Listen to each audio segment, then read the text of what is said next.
आप देख रहे हैं आज तक, आपके साथ हूं मैं नेहा बातम। आज रात 8 बजे प्रधानमंत्री देश के नाम संबोधन करेंगे, लेकिन बड़ा सवाल यह है कि क्या लॉकडाउन पार्ट 4 के बारे में अहम ऐलान किए जाएंगे या फिर इस ऐलान में कई सारी नई घोषणाएं होंगी। खास तौर पर अगर बात करें मजदूरों की, बेरोजगारों की, तो क्या इससे जुड़ी बातें प्रधानमंत्री मोदी आज करेंगे 8 बजे के संबोधन में। लेकिन आपको बता दें कि पीएमओ ने ट्वीट करके ये जानकारी दी है कि आज ही रात 8 बजे संबोधन होने वाला है। लॉकडाउन पार्ट 3 17 मई को खत्म हो रहा है और इससे पहले प्रधानमंत्री के संबोधन से लॉकडाउन बढ़ाए जाने की अटकलें तेज हो गई। हालांकि कल ही जो प्रधानमंत्री मोदी ने राज्यों के मुख्यमंत्रियों के साथ मैराथन बैठक की थी, इस बैठक में ज्यादातर राज्य ने छूट के साथ लॉकडाउन बढ़ाने की अपील की थी। लेकिन अलग अलग राज्यों की स्थिति अलग है, क्योंकि कई राज्य अब भी रेड जोन में हैं, कई राज्य ऐसे हैं जो ग्रीन जोन में हैं, जहां पर एक भी कोरोना का संक्रमण नहीं है। ऐसे में देखना यह होगा कि कहां पर और कैसे, किस तरीके से फेज वाइज इस लॉकडाउन को खोला जा सकता है। आपको यह भी बता दें कि जिस तरीके से आज प्रधानमंत्री नरेंद्र मोदी 8 बजे देश के नाम अपना संबोधन करेंगे, सबकी नजरें इस बात पर टिकी हुई हैं कि क्या लॉकडाउन पार्ट 4 में अर्थव्यवस्था को संभालने की जो चुनौती इस वक्त उनके कंधों पर है, उसको लेकर किस तरह के अहम ऐलान यहां पर किए जा सकते हैं। लगभग 6 घंटे का वक्त बाकी है और 8 बजे ये ऐलान होना है। संबोधन में प्रवासी मजदूरों पर भी बोल सकते हैं, क्योंकि पहले प्रधानमंत्री नरेंद्र मोदी ने कहा था कि वो व्यथित है इन मजदूरों की स्थिति को देखकर।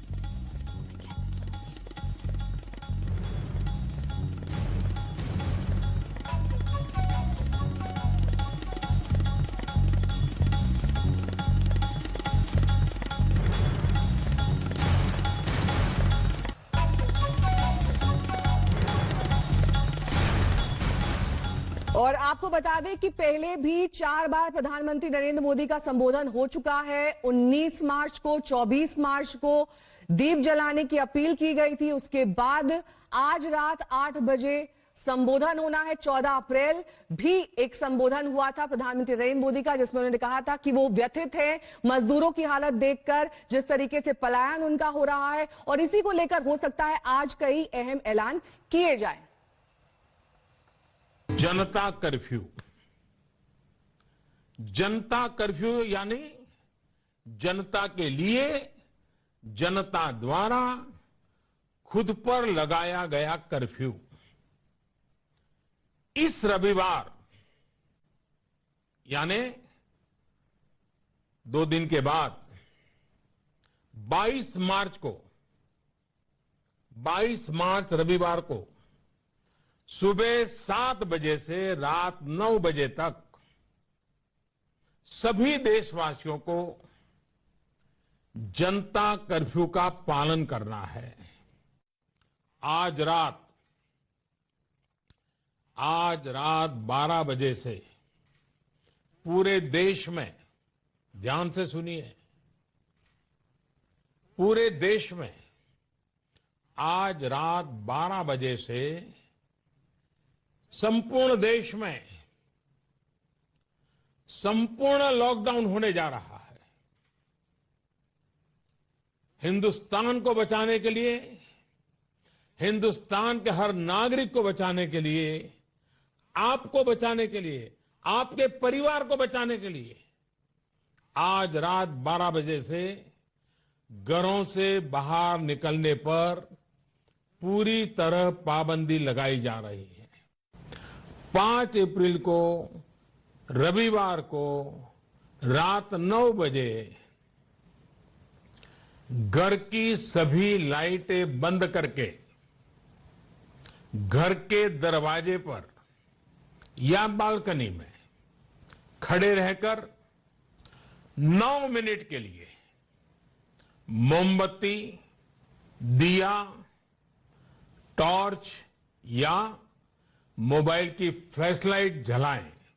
सारे सुझावों को ध्यान में रखते हुए ये तय किया गया है कि भारत में लॉकडाउन को अब 3 मई तक और बढ़ाना पड़ेगा। यानी 3 मई तक हम सभी को, हर देशवासी को लॉकडाउन में ही रहना होगा। 4 बार पहले प्रधानमंत्री देश को संबोधित कर चुके हैं, आज 5वीं बार संबोधित करेंगे। लेकिन इस बीच प्रधानमंत्री ने कई बार देश से माफी मांगी है कठिन परिस्थितियों के लिए और कहा है कि सबको मिलकर इस बड़ी चुनौती से लड़ना होगा। मैं सभी देशवासियों से क्षमा मांगता हूं और मेरी आत्मा कहती है कि आप मुझे जरूर क्षमा करेंगे, क्योंकि कुछ ऐसे निर्णय लेने पड़े हैं जिसकी वजह से आपको कई तरह की कठिनाइयां उठानी पड़ रही हैं। खास करके मेरे गरीब भाई बहनों को देखता हूं तो जरूर लगता है कि उनको लगता होगा कि ऐसा कैसा प्रधानमंत्री है, हमें इस मुसीबत में डाल दिया। उनसे भी मैं विशेष रूप से क्षमा मांगता हूं। हो सकता है बहुत से लोग मुझसे नाराज भी होंगे कि ऐसे कैसे सबको घर में बंद कर रहे हो।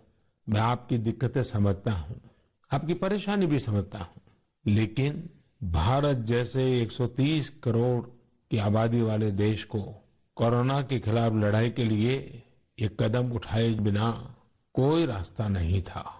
कोरोना के खिलाफ लड़ाई जीवन और मृत्यु के बीच की लड़ाई है और इस लड़ाई में हमें जीतना है और इसीलिए ये कठोर कदम उठाने बहुत आवश्यक थे।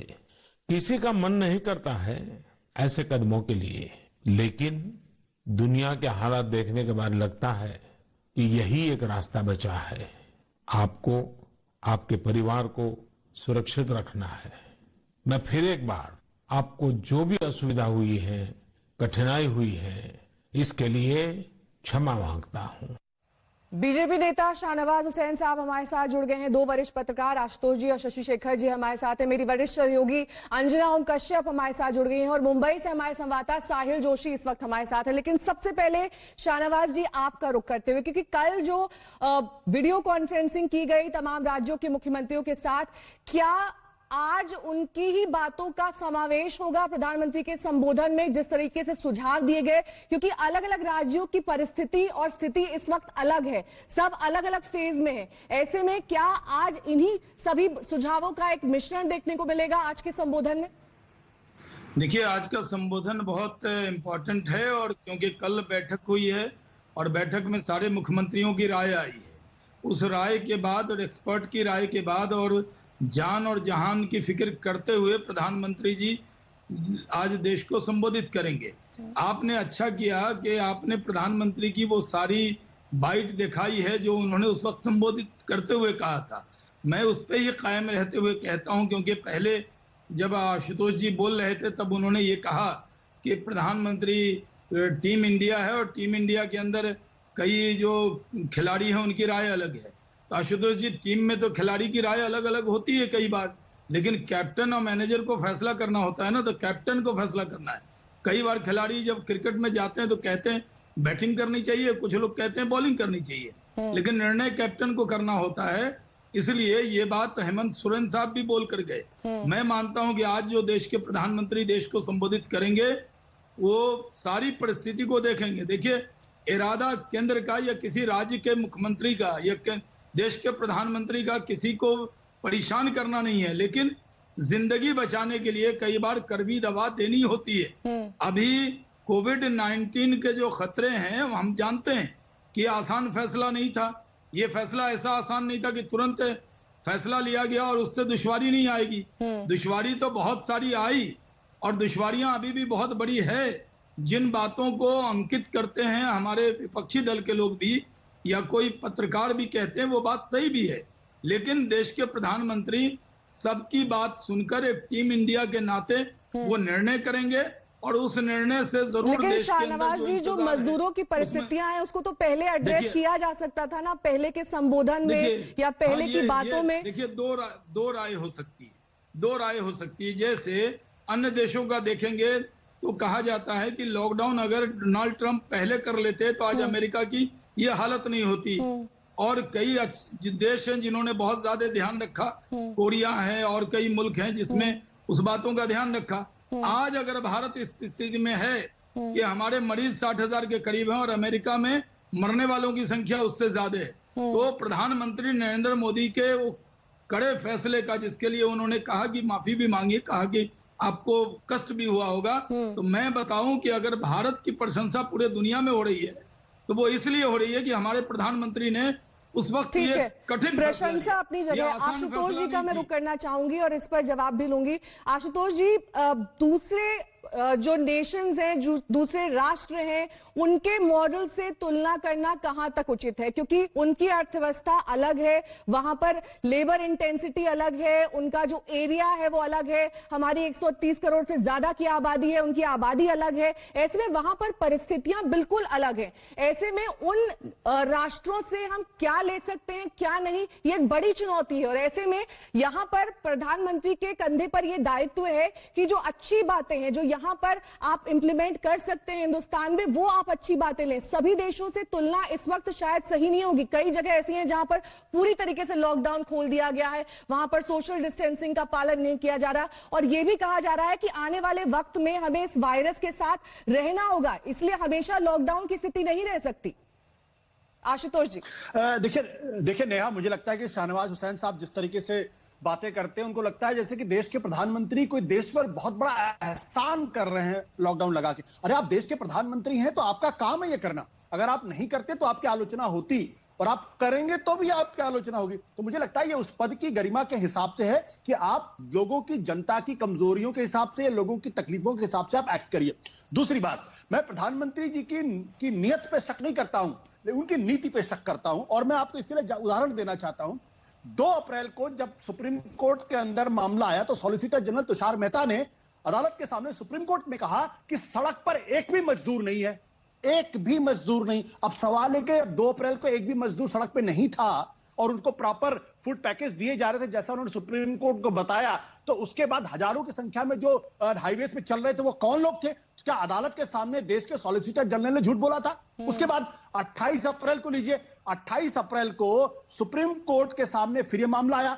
सुप्रीम कोर्ट के सामने तुषार मेहता जी फिर कहते हैं कि किसी भी तरीके के इंटर स्टेट मूवमेंट का हमारे पास कोई प्लान नहीं है और इस पर strict no no no no है।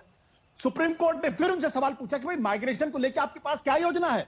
तो उन्होंने कहा कि हम अन्य राज्यों के मुख्यमंत्रियों से पूछ के इसके बारे में आपको बताएंगे। इसका मतलब यह कि 28 अप्रैल तक देश के प्रधानमंत्री, देश की सरकार के पास माइग्रेशन को लेकर किसी तरीके की कोई योजना नहीं थी। और अब शाहनवाज हुसैन साहब, बीजेपी के लोग तमाम आंखें बड़ी बड़ी बातें करते हैं। तीसरी बात, जब आप कह रहे थे इंटर स्टेट मूवमेंट 28 अप्रैल को नहीं था, तो 3 मई को अचानक आपने ट्रेनें कहां से शुरू कर दी?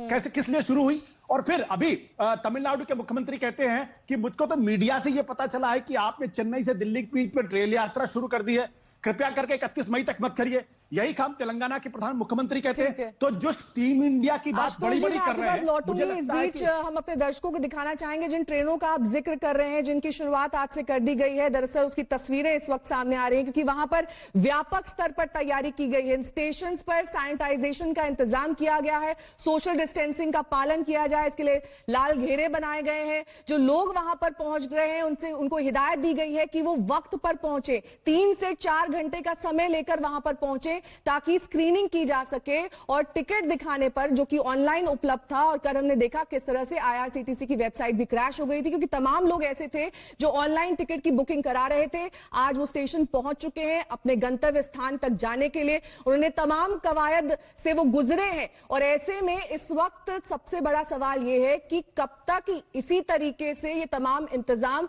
कायम रह पाएंगे, जो पूरी तरीके से व्यवस्था की गई है वो एक तरीके से दुरुस्त रहेगी। ये सबसे बड़ा सवाल इस वक्त है। शशि शेखर जी का मैं रुख करना चाहूंगी। शशि जी, बहुत सारी बातें यहां पर हैं। एक तो अर्थव्यवस्था को आपको पटरी पर लाना है, दूसरा ये कि आपने ट्रेनें चालू कर दी हैं, एयर सेवा भी आप कब तक चालू कर पाएंगे, ये भी आपके ऊपर इस वक्त बहुत बड़ा दारोमदार है।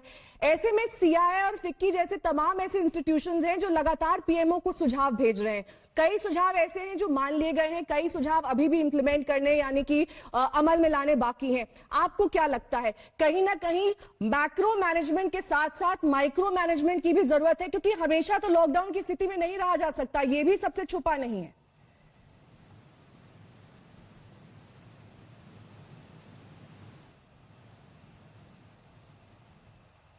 शशि जी, आप तक मेरी आवाज पहुंच रही है?